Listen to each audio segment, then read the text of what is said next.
Another podcast from the Michigan Institute of Athletics in Brighton, Michigan. I'm joined today by Natalie Furlong, one of our members here that's been in our Punches and Crunches program for a long time, recently transitioned over to the kickboxing classes as well. We're going to talk a little bit about 2020, just everything that, has been brought to the table and thrown our way. Right before we do, I want to shout out VetLife. They're sponsoring all the podcasts for September and October.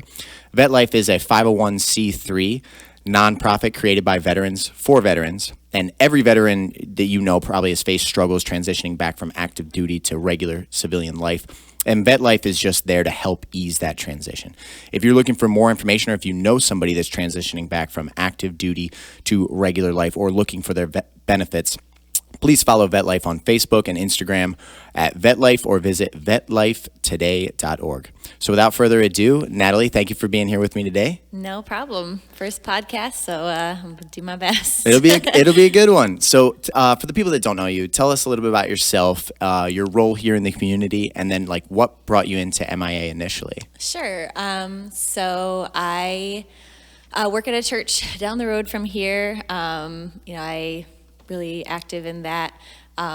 It's really important to me to be a part of the community and really, especially the faith community, so many people really depend on church and the faith community for mental health, for emotional well-being, and for friendship. And, when you have a common goal, you can achieve more together, which you've seen here in a large capacity. So, that's kind of a little bit about me. I'm a mom of 4, so I work part-time, and other times I'm chasing around children and helping them not to scream at each other all day. So, as far as coming here, I was trying to remember a timeline of everything. I started going to Title probably about I think it was 6 years ago.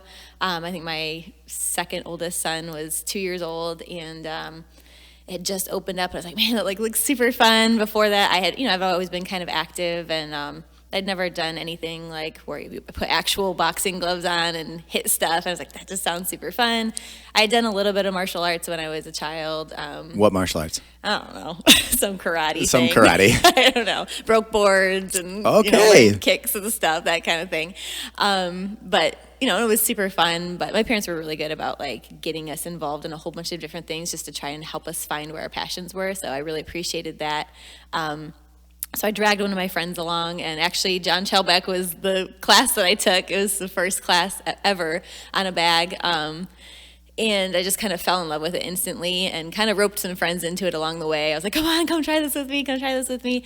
And so by the end of the time at Title, I actually had half of our staff at church were all going to Title with me.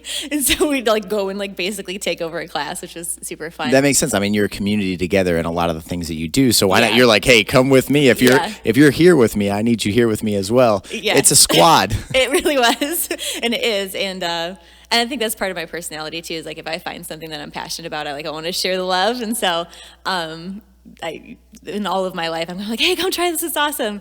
And so actually when Title closed down, I don't remember who was sharing about this place, and I had seen it, I think, because I was friends with John still on Facebook from all those years ago. He was saying, hey, come try this out. And so I was like, okay, I'm going to come, but I was kind of intimidated. And so I remember my first class here, I brought my friend Cheyenne, who had gone to Title with me, but at the time she was 9 months pregnant. Oh my gosh. And she's such a trooper. She's like, okay, yeah, let's go.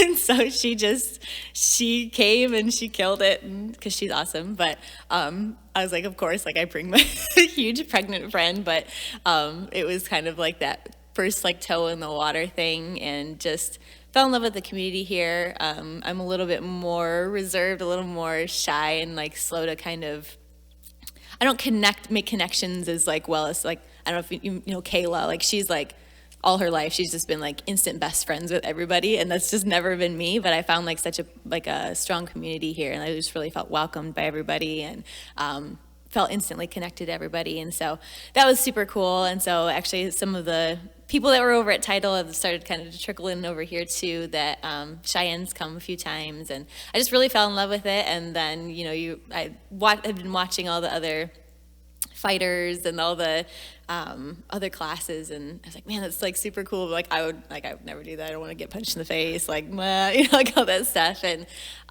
then you reached out, and you're like, hey, you should try kickboxing, and I love it.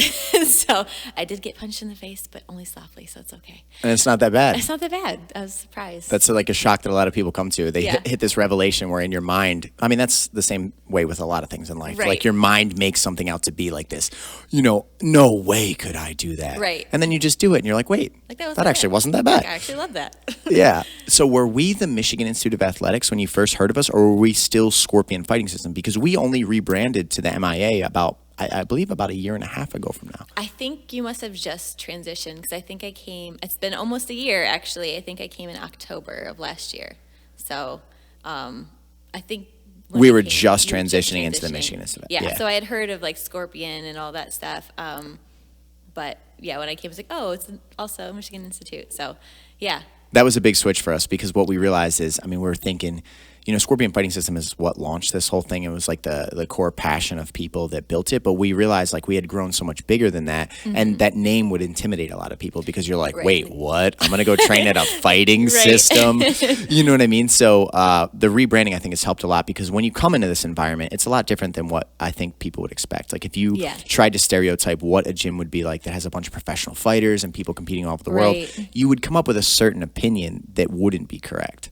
Yeah, I agree with that. And I think when you kind of dip your toe into kind of that environment, you think, oh, well, I could never. And then I find myself, like now my husband and I watch fights every Tuesday. We've been watching the Contender Series, and we're not sports people at all. I don't know, we like to play things, but we're not ones that follow sports at all. And so actually our first fight that we watched was Alicia's fight, not this past one, but the first.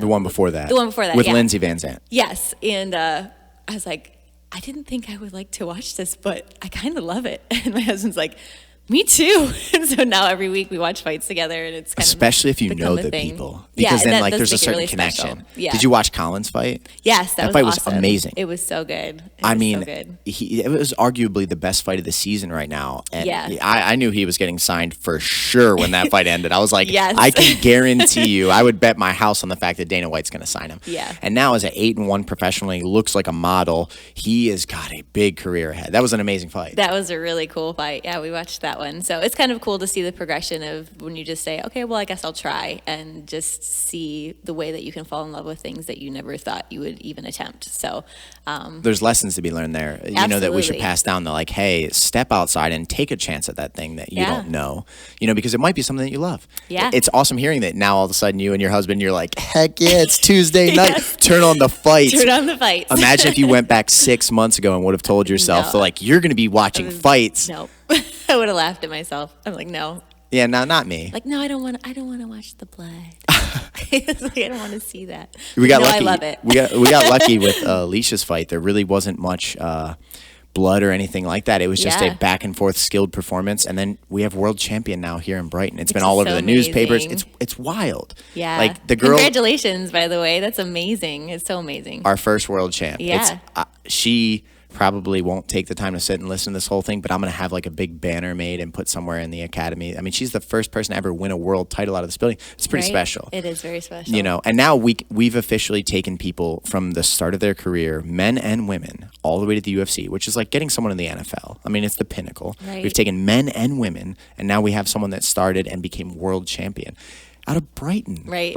Every time when these things happen, when I walk in the building, I'm like, how are we doing this? Because we're a small community. Right. This isn't San Diego or Houston, Texas, or a massive place in Florida. Because on the coasts, MMA is massive, and you have these mega teams that have millionaire backers that, they bring in the absolute, it's the absolute top tier. And yet we're competing with those people out of Brighton, Michigan. It's pretty wild. It says a lot about our community, too. I love this community. There's a lot of heart in this community. All communities have good and bad, but we have a good little spot here on the map. I agree. I've fallen in love with it. So let's talk a little bit, one more thing about here at the MIA before we shift directions. Every time you come to class, and you and I were talking about this a little bit before the podcast, you always bring just such an intense energy, regardless of, I can't tell how your day or life or things are going outside of this building. You show up, you crush the bag. It looks to me like you're training for a fight. Like, I've said that to you multiple times, and so have other people. Like, other fighters sitting down watching you train are like, man, is she going to compete? And I was like, no, you just have a certain intensity. Have you had that your entire life? Where does that come from? What drives that? How do you never have an off day? Well, I do. I do have lots of off days. I think part of the kind of trial by fire of parenthood is like you have to perform at your best, even if you've gotten 1 hour of sleep or 17. And so I think part of that's just like, my oldest is 10, so I've been a parent for a decade, and it's kind of like I'm used to living exhausted, I guess, and like having to still just get it done. Like you still have to get up, and like, even if you're sick, even if you're tired, even if you're whatever. And also, I think part of it is just like I'm competitive, but like mostly against myself, and so like if I see that someone's going harder than me, and I'm like, all right, like I can't let them like outwork me. Like I just can't.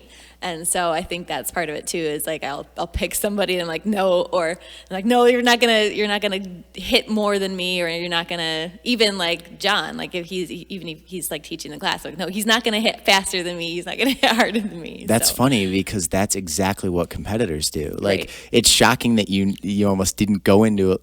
That type of mentality is usually what drives professional athletes, is like, runners that see the person in front of them, they're like, no, I'm gonna catch you. Right. And then when they catch them, they're not satisfied. They're like, oh, that person's still ahead of me, I'm gonna catch you. And fighters do it, you know what I mean? Mm-hmm. Like they have this mentality, like, you're not gonna outwork me because I can do what you can do. You have that same mentality as the fight team. Yeah. That's pretty cool. I guess so. Where did that come from? Have you had that your whole life? Like, did you play sports growing up? I did play a little bit of sports. I went to a small school, so it wasn't like there wasn't a huge offering of sports. But I did play basketball in high school, and I was the shooting guard there. And then I played softball a little bit. Did you grow up here in Michigan? Yeah, I grew up in Fenton, but went to like in this area my whole life. So went to Grand Valley for college. So I was across the state for a little bit. But yeah, this is kind of like my home. So yeah. So let's shift direction a little bit here. This has been the most wild year that any of us could have ever planned for, thought about. What is it like? First of all, what has 2020 been like for you? What has it been like being a part of such a faith organization where it's literally people coming together and, using their First Amendment rights, trying to better their lives, trying to be there as a community, when all of a sudden you were probably told, you can't do that. You have to separate. You can't do this. Those rights don't exist. They were just, Mm-hmm. What has it been like? I mean, obviously it's been kind of a wild ride, just this whole year, lots of like ups and downs, but I think it all comes back to your mentality. Like, you can face anything and decide whether it's going to make or break you. And, you see people like you have taken really, kind of embraced it and be like, okay, we're going to make something out of this. And same thing with like my church. Actually, one of the reasons that there was the exception in the executive orders is because of my pastor. He actually he's friends with some of the legislators, and he's like, hey, like, what about the First Amendment? Like, you can't do this. Like, she's going to get in trouble if we don't have an exception, because it's illegal. Like, you can't do that. And so for that reason, in part because of his conversations with the legislators, they were like, okay, but we won't persecute or prosecute, faith communities for continuing to exercise their rights to gather. And I think, like, more than ever, in the midst of this year, like, community is so important. That's how we survive things. It's how we've historically, throughout all of the societies of all countries, everything, that's how we've survived things, is through community. And so I think it was so important for us as a church to remember that, and to, it's like a huge part of what we believe is that, like, God is bigger than that. Like, God is bigger than anything. And so, like, it really forced us to kind of put our money where our mouth is, so to speak. Like, okay, do we actually believe this or not? And I think it was the same for everybody. Like, okay, it just really made everybody this whole year really kind of self-reflect on the way that you're living your life and the way that we're spending our time and our money and, the way that we're, loving our kids and like how we're pouring into our community and all of that. I think it was actually, obviously it's been a crazy year, but I actually think it's had the most potential for growth of any year that I've ever lived. And I've seen it in myself. I've seen it in a lot of people of just being intentional with our choices and how we live. So, I don't know if that does answer your question. I agree 100%. I think this has been an amazing reset. Yeah. I think our lives were going so fast and everybody was just going, and maybe not taking the time to smell the roses type deal and like appreciate the little things. It was just go, go, go. Technology's changing so fast. There's always something new. You're being, completely bombarded with entertainment 24/7. Yeah. And then all of a sudden, like when we got stuck into quarantine and like everything was shut down, it was like a big whoa. Yeah. Like you hit a brick wall. Yeah. You know what I mean? And then from there is a chance to grow. Like anytime that happens in life, usually when people hit like rock bottoms is when they like evolve into their best version if they come out of it, So, I mean, it's weird to even say this because I feel like I was on such an opposite end at one point, but this has been like the best year for my team in history. You know what I mean? We're killing it now. We're absolutely, Josh just got signed in the UFC. Alicia just won a world title. The gym is more, it's just as busy as it's ever been. Mm-hmm. And, it's all in part thanks to the madness that took place. Yeah, it's true. And it's the same things happen in my community. Just, I think.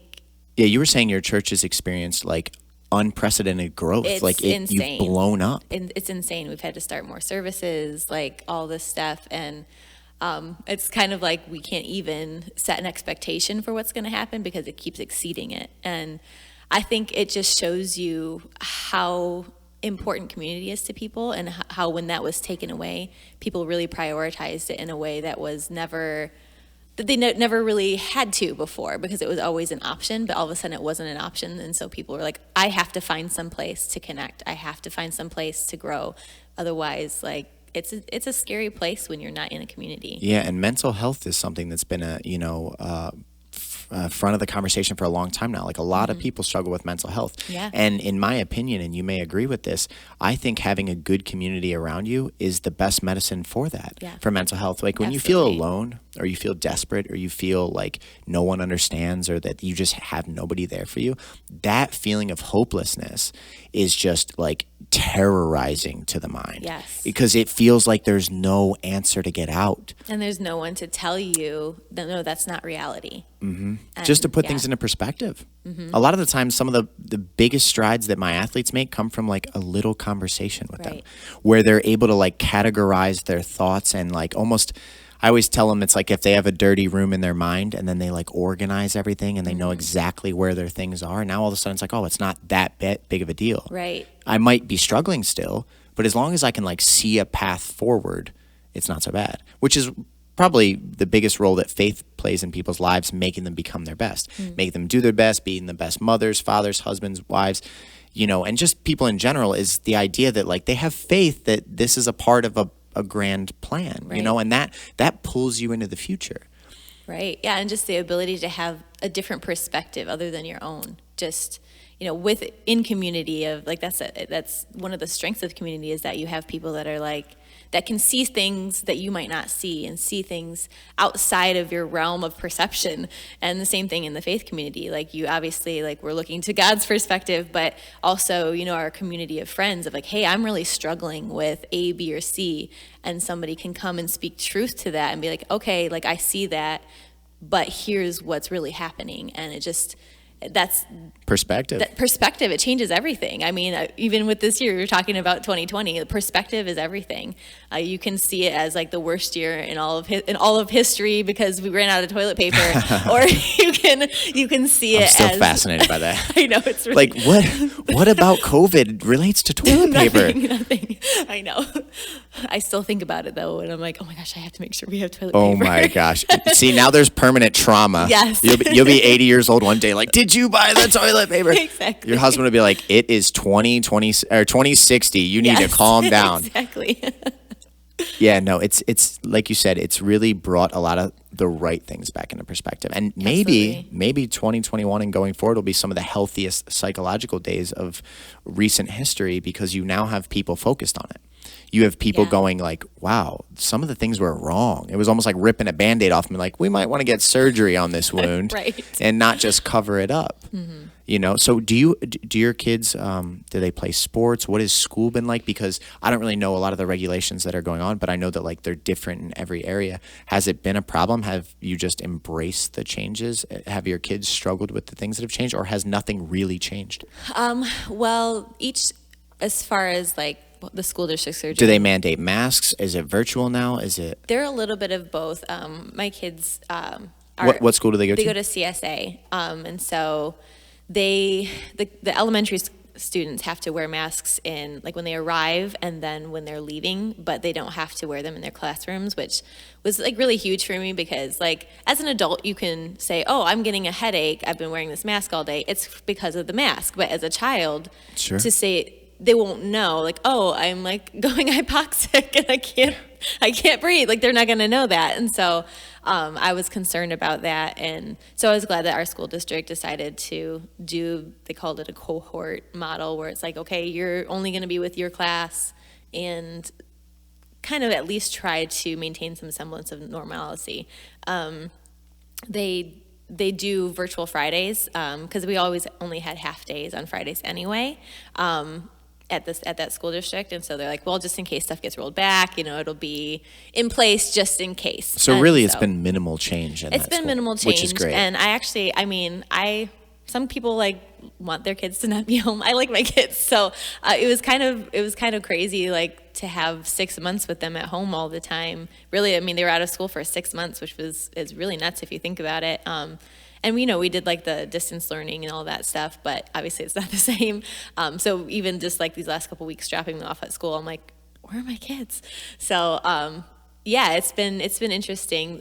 My one son is like, my oldest son is like, oh, I don't want to go to school, but my second son has really been missing like that community aspect of it. And he's like, oh, I miss friends and all that. So it's been interesting. It's been mostly normal minus the masks arriving and leaving. And they do temperature checks and all that stuff. But so we're rapidly coming up on flu season.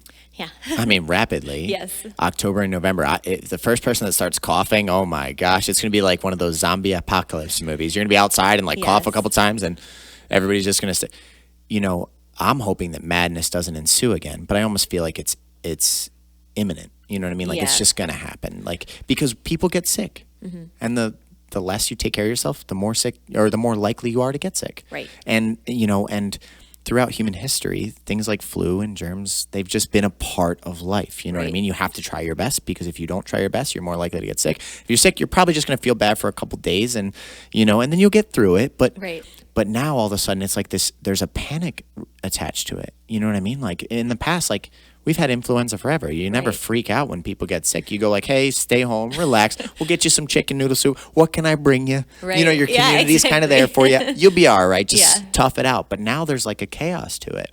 It's like, if you get sick, this could be it.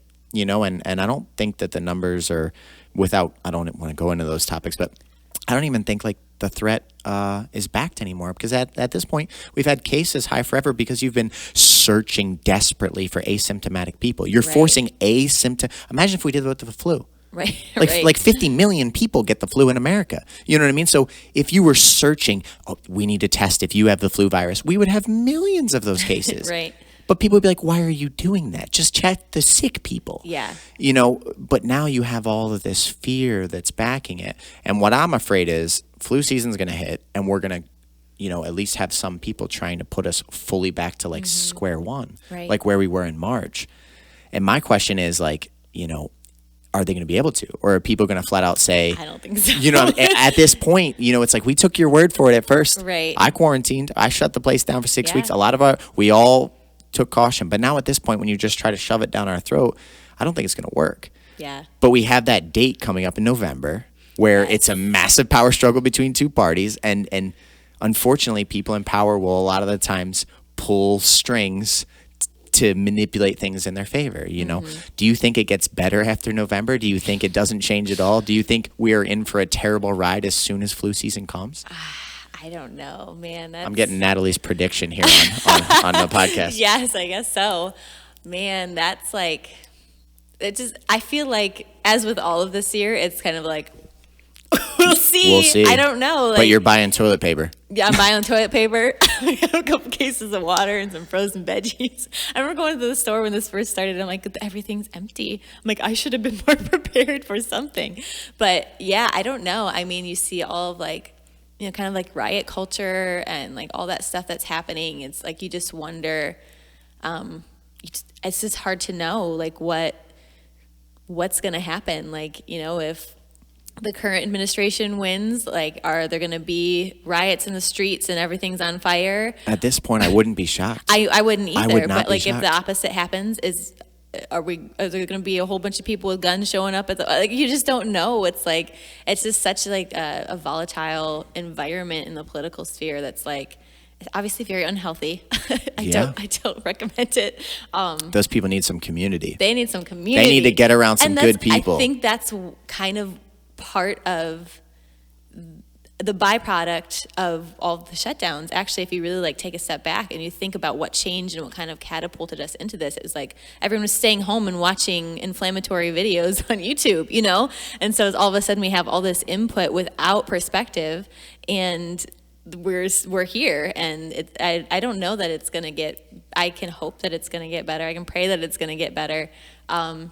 And dialogue has kind of been destroyed. Like it has. People on opposite Cancel sides. culture. Yeah, they don't even really try to communicate anymore. Yeah. It's you're this and that and the other thing, and then that person saying no, you're this, that, and the other thing. Right. Whereas, you know, you're creating a bigger division. You know, you're destroying community. You're Right. destroying people's sense of like we're all people trying to solve complex problems, and we may have different opinions, but if we don't work together, we're going to work against each other, and it's going to make things worse.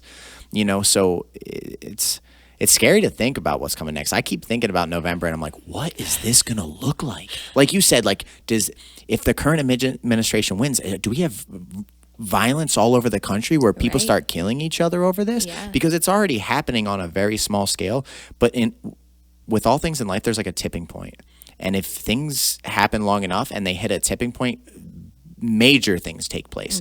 And it's terrifying because it's like, man, I want to be able to be there for my girlfriend and her son and be there for my team, and you want to be there for your kids and your husband and your community. And it's like these things can actually be damaged by something that is so out of our hands. You know, and there's a powerless feeling to that, because no matter how much you and I, like if you were on one side of the spectrum and I was on the other and we have dialogue, that's good. But we need the mega players to do that. Exactly. And the odds of that taking place don't look very good. You know, so, I mean, enough about 2020 with everything that's gone on. I know your husband's business got hit really hard by this. 2021, just what do you see being different? What have you learned in this experience? What do you think 2020's taught you that's actually going to make the future better? I want to start talking about like the hope, what we've learned, the lessons that we can pull from this time, and, you know, just how we're going to make the future a little bit brighter. Yeah, I think, you know, it's kind of, you always hear about American ingenuity, and I think that I've seen that come to the surface in so many instances in this year, just of people finding new ways to do things, new paths to pave, new, you know, streams of income for people who have lost their job. You know, you look at John with his flags, and you look at like, my husband started online training where he'd only done in-person training and setting up systems for that. And, you know, people getting creative. And I think I love to see that. You know, last year, my husband and I went to Europe for a couple weeks for a friend's wedding. And it was so cool to walk around and be like, that's American, that's American, that's American, that's American. And just see like, wow, like as a people, We just find a way. We find a way. And I think I've seen that, you know, even in the different kind of realms of thinking of people coming together to support one another in the way that they think is best. You know, we might not always agree with the way that we think is best, but you see that kind of rising up in people. And so I think there's a lot of hope to say, you know, the future can be bright if we choose the right perspective. We keep going back to perspective, but it's like if we can choose to step outside of ourselves and and think around the problem. Like I always tell my kids this, like, okay, like you're looking at it this one way and it looks impossible, but like, let's think around the problem. Like think about it a different way. What's a different way you can attack this? And so I think we've all been forced to do that this year. And so I think there's great potential to kind of blow 2021 out of the water in the most awesome way if we'll embrace it. If we seize that opportunity. If we seize it. And, I think that's always like the plight of humanity. Like, are we going to, or are we just going to? And in a weird way, the change could almost come from the bottom up instead of from the top down. Like so many times in society, it spills down from whatever the leaders and the dictators and the powerful people want. But really, if people all came together and, got back to like John Lennon's imagined version of the world, where people just came together and worked together and they realized that there's not really boundaries, or like these are all things that we create in our mind. But from a people, if we just said, hey, we're enough of this. We don't want to kill each other.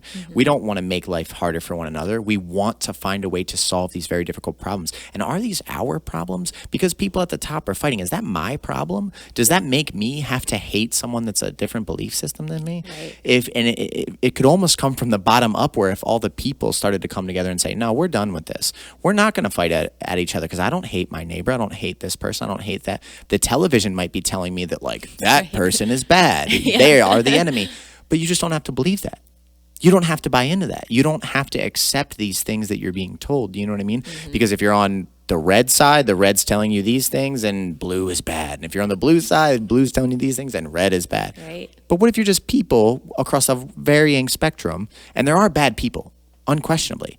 But what if bad people are some of the ones pulling strings on you and saying, hey, maybe you should think this? And that's not a good, healthy process, Yeah. So at least probably within your church and within like this building, we're doing the best we can to try to manifest that change from the people, and then hopefully it ripples outward.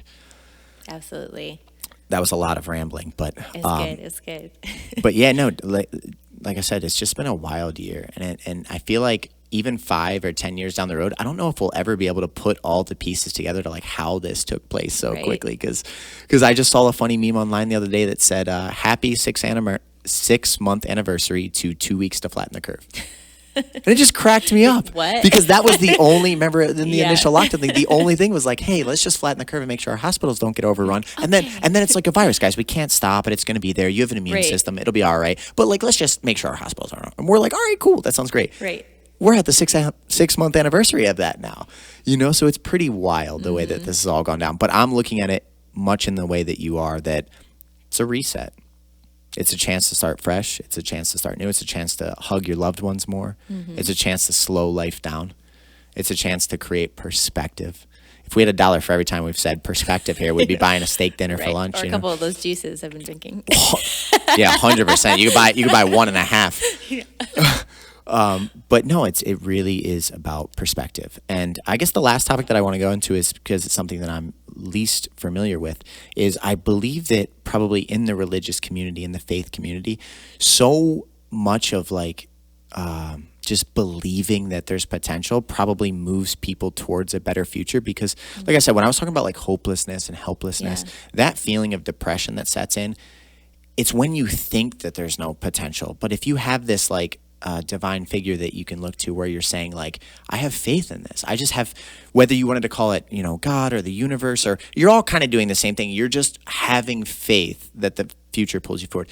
What is it that religion has done for you, or the faith has done for you, that has allowed you to live the life that you have? Because I'm just somebody that is not religious at all, but not in a, like, I have best friends that are ultra religious. I have people that are non-religious at all. And it's not that I don't believe that there's something much bigger than people, because there clearly is. Like, I mean, but I'm just someone that has never got into like one gospel, I guess I would say.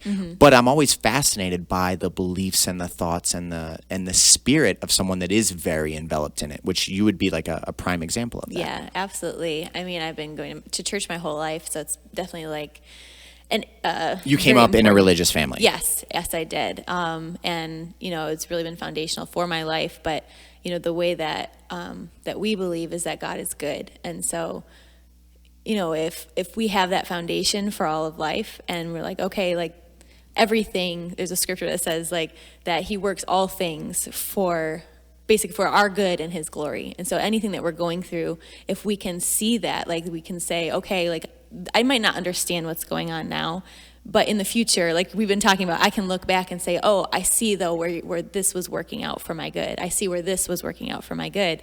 It really helps you. Again, we use the it's perspective. It's perspective. It's to say, okay, like this is bigger than me, and it can be something that I can use for my growth. It can be something that can actually launch me into something bigger that I wasn't even expecting, because I went through this hard thing, but it changed something. It's just like a positive mindset. No matter what, you're able to say that, like, even if I don't understand it right now, like I'm going to learn lessons from it, which is true. I mean, you're speaking truths. Yeah. No matter whether you tied it to like that belief or not, like, because I believe the same way. Like I look at some of the most terrible hardships that I went through when I was younger and tough times in my life, and I'm all, what can I learn from that? Why is my life better now because of it? Yeah. A lot of times I speak about, like, I have a very wide window of like what is good and bad, because I've experienced bad and I've experienced good, so that like what someone might consider to be like a really tough time, it doesn't even come near that on that scale. Yeah. because you have perspective, right? We need to find a different word. Yes. You have a viewpoint. You have a different view. Yes. Vantage point. There you go. But you just look at things differently. Yeah. And that keeps you on like a better track. So your faith ties you into this belief system that you're always just able to say, you know what? I'm going to find the good out of this. I'm going to be the better person because of this. I'm going to grow from this. Yeah. I'm going to enhance my life and the people around me from this. Yeah. That's beautiful. I think a lot of people that are struggling, if they found something, whether it was, directly the same belief system as you, or just something that allowed their mind to be steered in the right direction more often, because like otherwise life will beat the shit out of you, and the ref won't stop it. Right. The ref won't stop it. Like nobody will help you. Yeah. It's, like for as good as life can be as equally terrible and hopeless and helpless, and you can feel horrible, but so much of that comes from the inner workings of your mind. Right. And if you believe that you're worthless, if you believe that, and you believe that life is worthless, then like how are you supposed to get out of that, out of that cycle? You're almost like you have a certain platform that can never be taken. You have a base of the pyramid that can never go away. Right. Whereas, let's say you weren't tied to a certain faith or something, you would truly hit a rock bottom, and you'd have to find something within your, like, who you are, the deepest levels of your consciousness, or something to create your platform, because you don't have that, like, safety net. I can almost look at it that way. Like, you have a certain that, hey, no matter how bad things get, you know that there's a support. Whereas if you don't have that, you have to find that support within yourself. Right. And how do you do that, especially if you don't have, going back to the community word, if you don't have people that are going to tell you who you are? And so I think that's like why, like faith community is so important. It's like, in our belief system, we believe that God loves us. God, chose us to be born on this earth at this time, and that there's a purpose for our lives. And so if like you don't have somebody telling you that, you have to find that. You have to find that, and hopefully, and I feel like God always sends somebody to like remind you when you're at that rock bottom. Even if you don't believe in Him, like I feel like He always sends somebody to say, "Hey, like you're bigger, you're better than this." Sure. And you see that played out in so many people's lives where they do hit that kind of, I was at my lowest pit, and suddenly out of nowhere, I just realized that's not the truth about who I am. Yeah, no, that is something that, with mental health the way it is in life, it really would help a lot of people. Just people knowing that, even if it's just knowing that someone cares, and even if it's that God figure, it's just knowing that somebody cares. Right. I can't tell you how many people, that just a simple conversation with, like, they're incredibly depressed and they think life is taking them, down all the way. And just a conversation can turn their life around and make them realize, like, wait a second, there's still potential. I can still fix this thing. I'm not done yet. Yeah, absolutely. You know what I mean? So you're almost providing that source. That's beautiful. Yeah. And it's cool to be able to sit and converse like this. Imagine this. Absolutely. We're on opposite sides of the spectrum in a belief system, but we talk as people, and what we recognize is there's similarities. There's probably more common or more that we have in common than we have different. Right. It's just whether it's tied to a certain thing or not. You know what I mean? Like, because I believe in all the same things you're saying. I believe that community is essential. I believe that deep in your like essence or whatever you are, you have to have purpose. You have to have a reason to go on. Right. Otherwise, there's not one. And then what's life? You know what I mean? You have to find that. And when I hit like my lowest points, something in me just said, you know what? If you're gonna live, like you gotta make something of yourself. You gotta get up and you gotta find out like what are you, who are you, and what makes you feel good in life. Yeah. And then like when you find, hey, wait a second, when I help other people, I actually feel good. And then all of a sudden you get purpose, and purpose is infectious. And then we're sitting here having a podcast. Yeah, exactly. You know, it's full circle. 100%. Well, Natalie, this was wonderful having you on today. It was 40 minutes of just organic dialogue, talking about the whole thing. You know, after November and maybe in 2021, we'll probably do a follow-up and we'll talk about, you know, what... From a basement with a flashlight. Yes, exactly. Post-apocalyptic world, day 72. With our toilet paper and a water bottle. At least I have my toilet paper and I'm fighting for perspective. Exactly. No. In community. Yes. No, and you know what? That's the one thing that I guess we can't let... I'm going to use the word them, even though it's weird to say. We can't let them take from us, regardless of who them is or that person is. We can't let people take community. We can't let people take your courage. You can't let people take the virtues that you have within yourself that you're just not willing to give up. Like, I know a lot of people right now that are silent, that don't feel that they should be silent, but they're silent for fear of consequences. They're silent for, well, what might happen.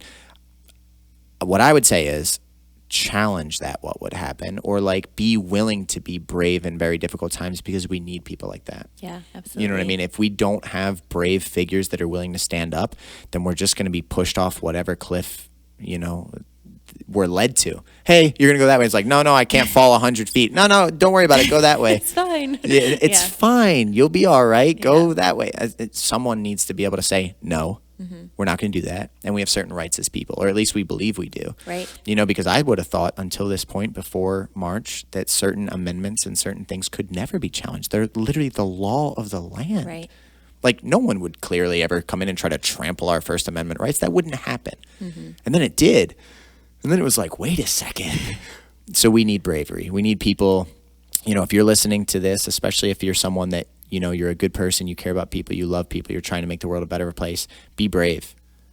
Be people that are willing to challenge the status quo when necessary. You know what I mean? And not in a violent way. Not like, because, I mean, the riots and protests, they're painful to watch because you're taking other innocent life. Like, I watched some of the videos, I'm sure you have too. I mean, like, just mindless killing because you think you're like, you know, like a vengeance, but vengeance doesn't solve anything. It just creates more pain. Now you just stole someone's family member, someone's husband, someone's son, and now they're going to want to cause more pain. Like, you know, hurt. You ever hear that quote, hurt people? Yes. I'm sure you have. I use it a lot. Yeah. No, it's so true. That's like one of the main things I tell like the young court kids and stuff I work with is like, if you've been hurt really bad by people in your life, the perspective you need to look at is like, those are very hurt people. Good, happy people that want to make the world better don't go around destroying people. They just don't. So when you have someone that's tried to beat you down and tell you you're worthless and you know, destroy a lot of good parts of yourself, realize that that's not you. That's them. One day when you break free from all that, like the best revenge you could ever want is like, it won't matter to you. You'll be living a beautiful life and you'll have a good future. You actually won't care about the revenge at all because you'll be able to put it into like the proper window. You'll look back and be like, wow, that person was just in a lot of pain. They never sought out healing for where they were. They were going around destroying people. And like, I just feel bad when I meet people like that. Yeah. Like, I think to myself, like, you're 35 or 40 years old and you've never found something in your life that makes you happy enough and inspires you enough to make you into a good person to want to give that feeling to other people. That's sad. Yeah, it really is. You know what I mean? Like, I wouldn't trade, like, some people might think, you know, well, if you could have $100 million, would you want to be miserable? No. I would not want to live my life as an asshole my entire life, harming people and hurting people, because none of it goes with you. At the end is the end. You know, all you'll have is your experiences, your moment, the loving relationships you had, and like what you can look back on and be proud of. And at that point, if you look back and you were just an asshole to, you know, just because you never fixed yourself, that would be a horrible legacy to go out with. Absolutely. You know, I mean, people would be wanting to forget you as quick as possible. And think about that. You know, you lived your entire life, and all that people are, thank God that's over. Right. That's a rough experience. Yes. So, well, so don't be like that. yeah. So you know what? We're Catalyst. be a catalyst for change. Yes. Be better. Inspire community. Help people in need. You know what I mean? Like, if anything, COVID's told you now that, you know, life is fragile. It's pointed out to us that people can be taken from you quickly. And if you recognize that, work on your families, work on your relationships, call the people that you're holding grudges against and let it go. And then, you know, maybe we can change things from the ground up. Absolutely. So thank you so much for being here with me today. And again, thanks to VetLife for sponsoring this podcast during the month of September and October. Huge shout out again, vetlifetoday.org. And we'll wrap this thing up.